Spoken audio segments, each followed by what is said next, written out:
വിശദമായി കടക്കുമ്പോൾ ആദ്യം സംസ്ഥാനത്ത് പരീക്ഷാകാലം തുടങ്ങിയിരിക്കുകയാണ്. ആ വാർത്തയിലേക്കാണ് ആദ്യം പോകുന്നത്. സംസ്ഥാനത്ത് SSLC പരീക്ഷയ്ക്ക് അല്പസമയത്തിനകം തുടക്കമാകും. Higher secondary, vocational higher secondary രണ്ടാം വർഷ പരീക്ഷകളും ഇന്നാണ് ആരംഭിക്കുന്നത്. ഈ മാസം 26-ന് പരീക്ഷകൾ അവസാനിക്കും. SSLC പരീക്ഷ രാവിലെയും മറ്റു പരീക്ഷകൾ ഉച്ചയ്ക്ക് ശേഷവുമാണ് നടക്കുന്നത്.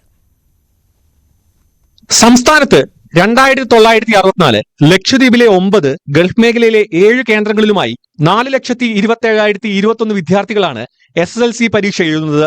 ഗൾഫ് മേഖലയിൽ 682 കുട്ടികളും ലക്ഷദ്വീപ് മേഖലയിലെ 447 കുട്ടികളും പരീക്ഷ എഴുതും. മലപ്പുറം വിദ്യാഭ്യാസ ജില്ലയിലാണ് ഏറ്റവും കൂടുതൽ കുട്ടികൾ പരീക്ഷ എഴുതുന്നത്, 28,358 പേർ. ഏറ്റവും കുറച്ച് കുട്ടികൾ പരീക്ഷ എഴുതുന്നത് ആലപ്പുഴയിലെ കുട്ടനാട് വിദ്യാഭ്യാസ ജില്ലയിലാണ്, 1,893 പേർ. THSLC വിഭാഗത്തിൽ ഇത്തവണ 48 പരീക്ഷാ കേന്ദ്രങ്ങളിലായി 3,057 കുട്ടികളാണ് പരീക്ഷ എഴുതുന്നത്. ഇന്നു മുതൽ 9 ദിവസങ്ങളിലായാണ് ഹയർ സെക്കൻഡറി രണ്ടാം വർഷ പരീക്ഷകൾ. പ്രായോഗിക പരീക്ഷകൾ പൂർത്തീകരിച്ചിട്ടുണ്ട്. ഹയർ സെക്കൻഡറി ഒന്നാം വർഷ പരീക്ഷകൾ 6-ാം തീയതി ആരംഭിച്ച് 29-ന് അവസാനിക്കും. വൊക്കേഷണൽ ഹയർ സെക്കൻഡറി രണ്ടാം വർഷ പരീക്ഷകളും ഇന്ന് തുടങ്ങും. റെഗുലർ വിഭാഗത്തിൽ 26,372 വിദ്യാർത്ഥികളും പ്രൈവറ്റ് വിഭാഗത്തിൽ 2,215 വിദ്യാർത്ഥികളും ചേർന്ന് ആകെ 28,587 വിദ്യാർത്ഥികളാണ് രജിസ്റ്റർ ചെയ്തിട്ടുള്ളത്. പരീക്ഷകൾക്കുള്ള ക്രമീകരണങ്ങൾ പൂർത്തിയായതായി വിദ്യാഭ്യാസ വകുപ്പ് അറിയിച്ചു. ന്യൂസ് 18 തിരുവനന്തപുരം. ആത്മവിശ്വാസത്തിലാണ് വിദ്യാർത്ഥികൾ ഉള്ളത്. ഏതാനും നിമിഷങ്ങൾക്കകം തന്നെ പരീക്ഷാ ഹാളിലേക്ക് SSLC വിദ്യാർത്ഥികൾ പ്രവേശിക്കും.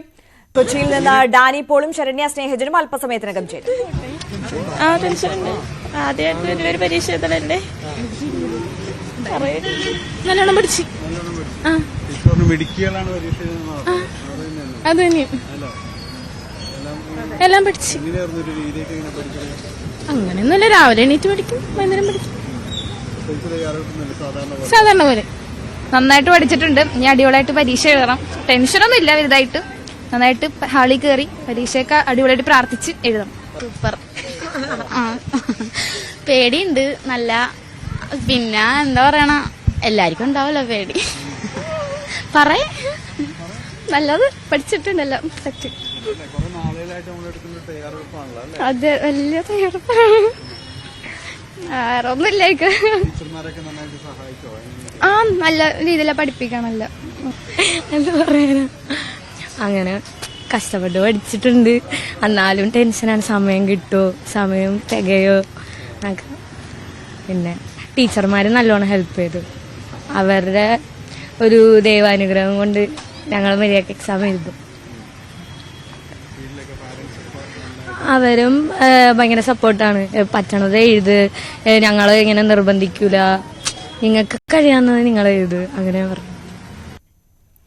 കൊച്ചിയിൽ നിന്ന് ഡാനി പോളും ആലപ്പുഴയിൽ നിന്ന് ശരണ്യ സ്നേഹജനും നമുക്കൊപ്പം ചേരുകയാണ്. ഡാനി, ഏറ്റവും ടെൻഷൻ നിറഞ്ഞ അവസാന നിമിഷങ്ങളിലൂടെയാണ് കുട്ടികൾ കടന്നു പോകുന്നത്. എന്തായാലും 9:15 ഹാളിലേക്ക് കയറണം എന്നുള്ളതാണ് നിർദ്ദേശം, അല്ലേ?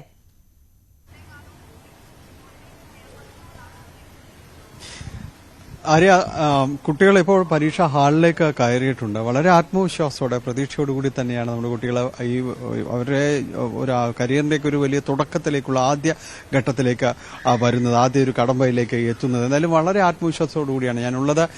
എറണാകുളത്തെ ഗവൺമെന്റ് ഗേൾസ് സ്കൂളിലാണ്. ഇവിടെ ഏതാണ്ട് 95 പേരാണ് പരീക്ഷയിലേക്ക് SSLC പരീക്ഷ എഴുതുന്നത്.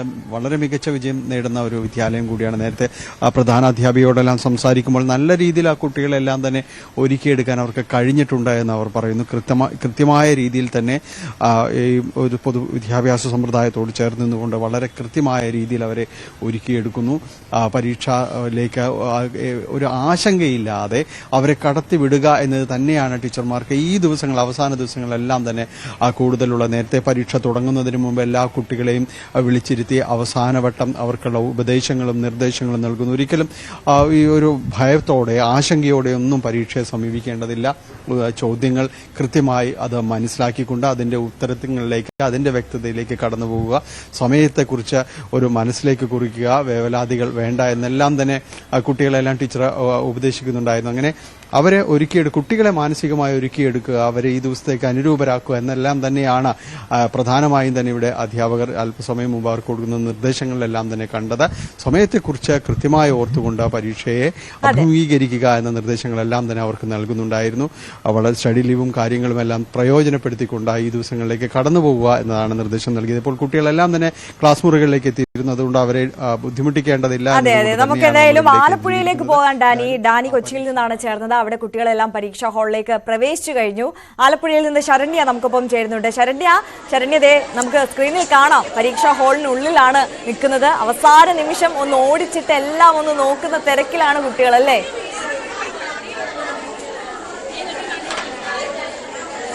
അതെ, തീർച്ചയായിട്ടും. ഞാനിപ്പോൾ ഉള്ളത് ഗവൺമെന്റ് ഗേൾസ് ഹൈസ്കൂളിലാണ് ഉള്ളത്. നമ്മുടെ ആലപ്പുഴ ജില്ലയിലെ പൊതുവിദ്യാലയമാണ്. എന്തായാലും കുട്ടികളൊരു അവസാന റൗണ്ട് പഠിത്തത്തിലേക്ക് കടക്കുന്നു. ഇപ്പോൾ ഈ ഹാളിൽ 9 മണിക്ക് അവരോട് കയറാൻ പറഞ്ഞിരുന്നു. അതിനുശേഷം പിന്നെ ഇപ്പോൾ അല്പസമയത്തിനകം തന്നെ HM നമ്മളോട് പറഞ്ഞിരിക്കുന്ന ഇവരെ പുറത്തേക്ക് ഇറക്കുന്ന എല്ലാം പഠിച്ചു കഴിഞ്ഞു. എന്താ അവസ്ഥ? കുഴപ്പമില്ല, എല്ലാം പഠിച്ചോണ്ട് എഴുതാ. നമ്മുടെ വിദ്യാഭ്യാസ മന്ത്രി പറഞ്ഞതേ വലിയ ടെൻഷനൊന്നും വേണ്ടെന്നാ. ഇന്ന് മലയാളമാണല്ലേ? പൊതുവെ ഈസിയാണ്. ആണ്. എന്താ അവസ്ഥ? എന്താ വീട്ടില് പറഞ്ഞോ എല്ലാം ഇരുന്ന് പഠിക്കണോന്നൊക്കെ? എത്ര സമയം പഠിച്ചു? കൊറേ സമയം ഇരുന്ന് പഠിച്ചു, 12 മണി വരെ രാത്രി. എന്നിട്ട് രാവിലെ എഴുന്നേറ്റിരുന്ന് പഠിച്ചു. ടെൻഷനൊക്കെ കുറച്ചേ ഉള്ളു. ടെൻഷൻ കുറച്ചേ ഉള്ളു അല്ലേ? അടിപൊളി. കുറച്ചേ ഉള്ളു. വലിയ ടെൻഷനൊന്നും ഇല്ല? ഇല്ല, വലിയ ടെൻഷനൊന്നും ഇല്ല. അങ്ങനെയാണ് കുട്ടികൾ ആത്മവിശ്വാസത്തോടു കൂടി തന്നെയാണ് പരീക്ഷയിലേക്ക് പോകുന്നത് എന്നുള്ളതാണ് അവര് പറയുന്നത്. ഇന്ന് ഇരുന്നോട്ടെ ചേച്ചി. കൊറേ നാള് മുമ്പ് ഇങ്ങനെ ഇരുന്നതാ. നല്ല ടെൻഷൻ ഉണ്ടായിരുന്നു അന്ന്. നിങ്ങൾക്ക് പക്ഷെ ടെൻഷനൊന്നും ഇല്ല അല്ലേ? എങ്ങനെയായിരുന്നു പഠിത്തമൊക്കെ? നിങ്ങൾ ഇത്രയും നാള് നിന്നിട്ട് ഇനിയിപ്പോ ഒരു പൊതുപരീക്ഷയിലേക്ക് കിടക്കുവാണല്ലോ. അപ്പൊ അമ്മയച്ഛനൊക്കെ വീട്ടിൽ എന്ത് പറഞ്ഞു? പഠിക്കണം, പഠിച്ചില്ലേ മാർക്ക് പോകും, തലവരുത്തി നിൽക്കേണ്ടതാണ്, വലിയ ജോലിയൊക്കെ മേടിക്കേണ്ടതാണെന്നൊക്കെ പറയുന്നു. എന്താ ആഗ്രഹം? എന്താ? നഴ്സിംഗ് പഠിക്കണമെന്നാണ് ആഗ്രഹം. അപ്പോൾ നല്ല മാർക്കോടെ വിജയിക്കണമെന്നുണ്ട്, അതിനകത്ത് പരിശ്രമിക്കുന്നു. എല്ലാ ദിവസവും പഠിക്കുമായിരുന്നു? അതോ ചേച്ചിയൊക്കെ? ഞാനൊക്കെ തലേദിവസം പഠിക്കുന്ന ആൾക്കാരായിരുന്നു. അങ്ങനെയാണോ? തലേദിവസം തന്നെ പഠിക്കുന്നു, എല്ലാ ദിവസവും തന്നെ പഠിക്കത്തൊന്നുമില്ലായിരുന്നു. എന്തായിരിക്കും എക്സാം കഴിയുമ്പോൾ ഒരു അവസ്ഥ? അറിയത്തില്ല. ടെൻഷൻ ഉണ്ടോ? ടെൻഷൻ ഉണ്ട്, ചെറിയ ടെൻഷനുണ്ട്. ടെൻഷൻ ഒന്നും അടിക്കില്ല. ഇന്ന് മലയാളം അല്ലേ? അതുകൊണ്ട് ഇങ്ങനെ ഇരിക്കുന്നു. മലയാളം പൊതുവെ നമുക്ക് ഈസി അല്ലേ? അതാണ് ഇവിടെ ഇപ്പൊ ലാസ്റ്റ് മൊമെന്റിലുള്ള ഒരു കമ്പൈൻ സ്റ്റഡി ആണോ? അതെ. എന്ത് അവസാനം നോക്കുന്നത്? എല്ലാം ഓടിച്ചിട്ട് നോക്കുവാണ്. എന്തായിരിക്കും റിസൾട്ട് വരുമ്പോ? കഴിഞ്ഞ പ്രാവശ്യം ഗേൾസിന് നല്ല റിസൾട്ട് ഉണ്ടായിരുന്നു, ഗേൾസ് ഹൈസ്കൂളിന്. ഇത്തവണ നിങ്ങൾ നിലനിർത്തുവോ? ഉറപ്പായിട്ടും നിലനിർത്തും. ടീച്ചേഴ്സ് ഒക്കെ എങ്ങനെ ഉണ്ടായിരുന്നു? പൊതുവെ നിങ്ങൾക്ക് ഒരു 10th ആയിരുന്നപ്പോ ടീച്ചേഴ്സിനൊക്കെ സമ്മർദ്ദം ഉണ്ടായിരുന്നു? ഇല്ല, എല്ലാരും ഭയങ്കര സപ്പോർട്ടായിരുന്നു, ഭയങ്കര ഫ്രണ്ട്ലി ആയിട്ടാണ് എല്ലാരും നമ്മുടെ കൂടെ നിന്നത്. ആണല്ലേ? അത് മിസ് പറയുന്നു നിങ്ങളെ ഇറങ്ങാൻ സമയം. എന്തായാലും നമ്മളോട് HM നമ്മുടെ കൂടെ ഉണ്ട്. ടീച്ചറെ, എല്ലാ പ്രാവശ്യവും നല്ലൊരു റിസൾട്ട് കൊടുക്കുന്ന ആലപ്പുഴ ജില്ലയിലെ ഒരു സർക്കാർ സ്കൂളാണ്. അതെ, തീർച്ചയായിട്ടും. ഇവിടെ വർഷങ്ങളായിട്ട് 100% വിജയവും കൂടുതൽ A+ കിട്ടുന്ന സ്കൂളാണ്. കുട്ടികളെല്ലാം നല്ല ഉഷാറായിട്ട് പരീക്ഷയ്ക്ക് വന്നിട്ടുണ്ട്. എത്ര പിള്ളേരുണ്ട് ടീച്ചർക്ക് ഇത്തവണ പരീക്ഷ ചെയ്ത്? 61 കുട്ടികളുണ്ട്. ഇംഗ്ലീഷ് മീഡിയം മലയാളം മീഡിയമായിട്ട് 61 കുട്ടികളുണ്ട്. ഇത്തവണ നമ്മൾ എന്തെങ്കിലും എക്സാമിലേക്ക് ഇവർ 10th കടക്കുമ്പോൾ നിങ്ങൾ എന്തെങ്കിലും പ്രത്യേക തരത്തിലുള്ള പഠനമോ കാര്യങ്ങളോ ഒക്കെ അറേഞ്ച് ചെയ്തിട്ടുണ്ടായിരുന്നോ മറ്റു ക്ലാസ്സുകളൊക്കെ? തീർച്ചയായിട്ടും നമുക്ക് കൗൺസിലിംഗ് ക്ലാസ് കൊടുത്തിരുന്നു. കുട്ടികൾക്ക് കോൺഫിഡൻസ് കൂട്ടാനായിട്ട് കൗൺസിലിംഗ് ക്ലാസ് അറേഞ്ച് ചെയ്തിരുന്നു. പിന്നെ വെളിയിൽ നിന്ന് ഇവർക്ക് പിന്നെ പല വിഷയങ്ങൾക്ക് അധ്യാപകരെ കൊണ്ട് ക്ലാസ് എടുപ്പിച്ചിരുന്നു. ഇവിടുത്തെ അധ്യാപകരെ കൂടാതെ തന്നെ വെളിയിൽ നിന്ന് ക്ലാസ് എടുപ്പിച്ചിരുന്നു. കുട്ടികളെല്ലാം ഹാപ്പിയാണ്. ടീച്ചറുടെ പിള്ളേർ ഇത്തവണയും തകർക്കും തീർച്ചയായിട്ടും. അതാണ് ടീച്ചറുടെ പേര്? റൂബി ഫാത്തിമ. അതാണ് ടീച്ചറിന്റെ കുട്ടികൾ ഇത്തവണയും തകർക്കുമെന്നാണ് അവര് പറയുന്നത്. ഇപ്പോ ഇറക്കാൻ സമയമല്ലേ അവര്? അതെ, അവരിനിപ്പോ ഒരു ഹാളിലാണ് ഇവിടെ ഉള്ളത്. അതിനുശേഷം ഇനിയിപ്പോ എക്സാം ഹാളുകളിലേക്ക് കുട്ടികൾ കൊണ്ടുപോകും. 61 വിദ്യാർത്ഥികളാണ് ഇവിടെ ഇരിക്കുന്നതെന്ന് പറയുന്നത്. ഹലോ, എന്ത് പറ്റി? ഉറങ്ങിയില്ല ഇന്നലെ രാത്രി?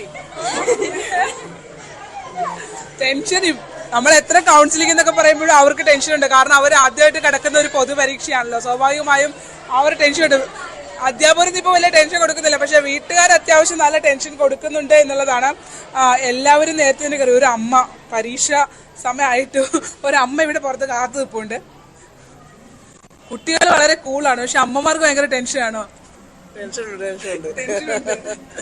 അവരുടെ ഭാവി ബാധിക്കുന്ന ആദ്യമായിട്ട് അവർ തയ്യാറെടുക്കുന്ന ഒരു എക്സാം എന്ന രീതിയിൽ ടെൻഷൻ ഉണ്ടാവും. ടീച്ചേഴ്സൊക്കെ ഇറങ്ങാൻ തുടങ്ങിയിട്ടുണ്ട്.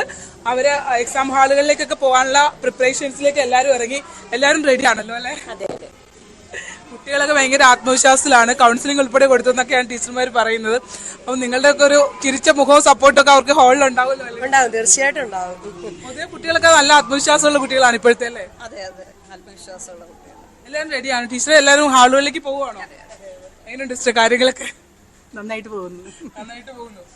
എന്തായാലും അവർക്ക് ഇപ്പൊ എത്ര മണിക്ക് തുടങ്ങും? 9:15 ഫസ്റ്റ് ബെല്ല് അടിക്കും. 9:30 പിള്ളേർക്ക് പേപ്പർ ഫുൾ ഓഫ് ടൈം തുടങ്ങും. 9:45 വരെ ഫുൾ ഓഫ് ടൈം. അത് കഴിഞ്ഞ് എഴുതാൻ തുടങ്ങും. അവരെല്ലാരും ഇറങ്ങി തുടങ്ങി. നമ്മുടെ കുട്ടികളും ഇറങ്ങി തുടങ്ങിയിട്ടുണ്ട്. അപ്പൊ ഓൾ ദി ബെസ്റ്റ്. നന്നായിട്ട് എഴുതുക. Okay, all the best. വിളിക്കില്ലേ? നന്നായിട്ട് എഴുതണം കേട്ടോ. പരീക്ഷയെല്ലാം ആരും ടെൻഷൻ ഒന്നും അടിക്കാതെ നന്നായിട്ട് എഴുതില്ലേ? ഫസ്റ്റ് പരീക്ഷ ചെയ്യുമ്പോ ഇതൊക്കെ മാറും അല്ലേ? ആദ്യമായിട്ട് പറഞ്ഞു മലയാളം അല്ലേ ആദ്യം, നമ്മളങ്ങ് തടുത്ത് പിന്നെ അങ്ങ് കയറില്ലേ എല്ലാവരും. അപ്പൊ എല്ലാവർക്കും ഓൾ ദി ബെസ്റ്റ്. അതാണ് അവര് എക്സാം ഹാളിലേക്ക് പോവാണ്. ഇനിയിപ്പോ നമ്മൾ അവരെ ടെൻഷൻ എടുപ്പിക്കേണ്ട, അവരുടെ വഴിക്ക് പോവുക. അവര് എന്താ പറയുക, വളരെ ആത്മവിശ്വാസമുള്ള കുട്ടികളുടെ മുഖങ്ങളാണ് നമുക്കിവിടെ കാണാൻ കഴിയുന്നത്. പണ്ടത്തെ സാഹചര്യമൊക്കെ മാറിയിരിക്കുന്നു. കുട്ടികള് ഭയങ്കര കോൺഫിഡൻസിലാണ്. അറിയാം. തീർച്ചയായും ശരണ്യ സ്നേഹജനാണ് ആലപ്പുഴയിൽ നിന്ന് ചേർന്നത്. എന്തായാലും പരീക്ഷ എഴുതാൻ പോകുന്ന എല്ലാ കുട്ടികൾക്കും ഓൾ ദ ബെസ്റ്റ് ന്യൂസ് 18 വക കൂടി അറിയിക്കുകയാണ്. എന്തായാലും ഒരുപാട് പേർക്കും ഭൂരിഭാഗം ആളുകൾക്കും വലിയ ടെൻഷനൊന്നുമില്ല. എന്നാലും എത്രയൊക്കെ കൗൺസിലിംഗ് കൊടുത്തെന്ന് പറഞ്ഞാലും നേരത്തെ ശരണ്യ സൂചിപ്പിച്ചതുപോലെ ആദ്യമായി അഭിമുഖീകരിക്കാൻ പോകുന്ന പൊതുപരീക്ഷയാണ്. സ്വാഭാവികമായും അല്ലറ ചില്ലറ ടെൻഷനൊക്കെ എല്ലാ കുട്ടികൾക്കും ഉണ്ടാകും. എന്തായാലും കൂടുതൽ ടെൻഷൻ അടിക്കേണ്ട കാര്യമൊന്നുമില്ല. വളരെ ലളിതമായ പരീക്ഷയാകും എന്നുള്ളതാണ് നേരത്തെ വിദ്യാഭ്യാസ മന്ത്രി പറഞ്ഞ കാര്യം.